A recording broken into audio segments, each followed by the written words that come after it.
আসসালামু আলাইকুম রহমতুল্লাহি বারাকাতুহু।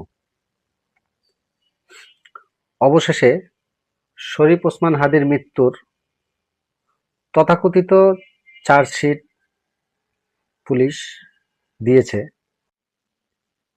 তথাকথিত বলছি এই কারণেই যে দোষ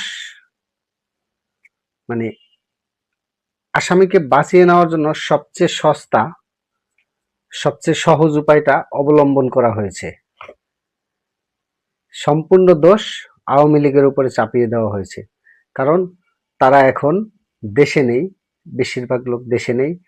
তারা কিছু করতে পারবে না, কিছু বলতে পারবে না, তারা আসতেও পারবে না, তারা এটা প্রমাণও করা সম্ভব নয়। এজন্য সবচেয়ে সহজ এবং সস্তা কাজ করে দিল আওয়ামী লীগের উপরে দোষ।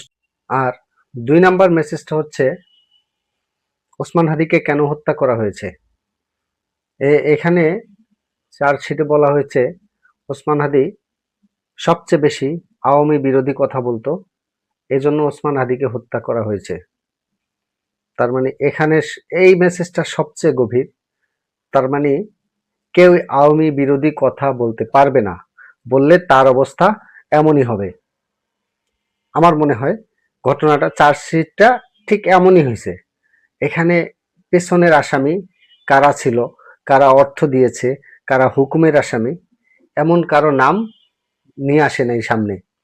নিয়ে আসলে হয়তো সরকারের কেউ অথবা ক্ষমতাসীন কারো নাম বেরিয়ে আসবে, সেজন্য তারা এটা পাশ কাটিয়ে গেছে।